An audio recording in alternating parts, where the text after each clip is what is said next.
Bonsoir à tous. Vous suivez le flash d'information sur RTI2, la chaîne la plus proche des populations. En société, dans le quartier de Williamsville, dans la commune d'Adjamé, un accident d'électrocution sous haute tension survenu dans l'après-midi d'hier jeudi 13 avril a malheureusement causé un mort et 12 blessés graves. À côté de ces dégâts humains, l'on note plusieurs dégâts matériels. Informés des désagréments dus à cet incident, les agents de la CIE se sont rendus sur les lieux pour les réparer. Vous aurez plus de détails avec Justin Kwasi dans le temps d'information complet à 19h30 sur RTI2. Au chapitre éducation, les responsables des établissements scolaires Anador ont organisé leur traditionnelle journée carrière au profit des apprenants. Cette initiative vise à indiquer surtout les différents critères et conditions d'orientation visant à garantir aux élèves une bonne carrière professionnelle. Déborah Kafou et Precious Adebodjou, respectivement élèves en classe de terminale A1 et première A, rêvent faire de brillantes carrières professionnelles. Mais elles ont du mal à choisir leur filière. Donc, mon rêve, c'est de plus tard devenir magistrate et j'aimerais avoir plus d'informations pour mieux m'encadrer dans cette filière, disons. Je vais travailler dans le domaine de la communication, mais j'aurai besoin de plus d'informations qui pourront m'orienter, qui pourront me donner plus d'idées sur ce que je veux faire plus tard. Fort heureusement, les responsables de leur collège ont pensé à tout.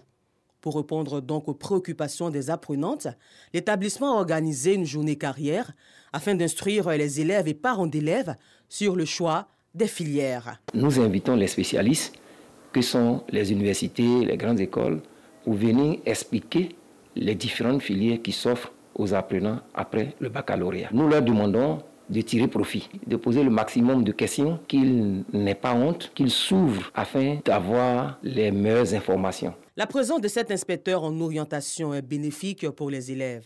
Il leur explique le bien fondé d'une journée carrière. Dans les conseils que nous avons prodigués en 3 points, se connaître soi-même, faire son autoportrait, se connaître, chercher à savoir qui on est véritablement, comment on a été, qu'est-ce qu'on aime, quelles sont nos aspirations, comment nous sommes forgés depuis le premier cycle du secondaire jusqu'au second cycle du secondaire. Et cela est très important. Et puis le deuxième aspect, c'est de faire vraiment la connaissance du monde professionnel à travers les secteurs d'activité. Et puis le dernier aspect, c'est vraiment le choix de la filière même en tant que telle. Les élèves se disent rassurés et confiants. C'est une bonne initiative parce que ça nous permettra à nous, élèves, de pouvoir s'orienter de bons termes après le bac. Ça nous permet de pouvoir choisir notre filière et pouvoir choisir aussi notre université. Et ça nous permet aussi de connaître les autres universités aussi. C'est devenu une institution pour de nombreux établissements scolaires d'organiser des journées d'orientation susceptibles de garantir une bonne carrière professionnelle aux élèves. Au chapitre politique hors de chez nous en République démocratique du Congo, 4 opposants candidats déclarés à la présidentielle de décembre 2023 ont donné ce vendredi 14 avril à Lubumbashi, grande ville du sud-est du pays, le signal de départ d'action commune contre le pouvoir du président Félix Tshisekedi.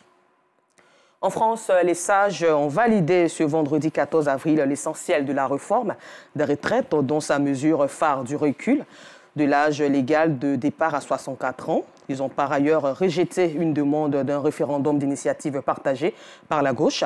Les opposants à la réforme, eux, sont déterminés à poursuivre ce combat.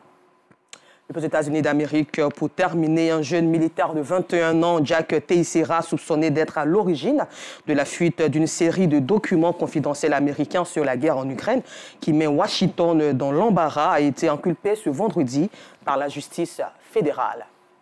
Rendez-vous à 19h30 pour le temps d'information complet sur RTI2, la chaîne la plus proche des populations.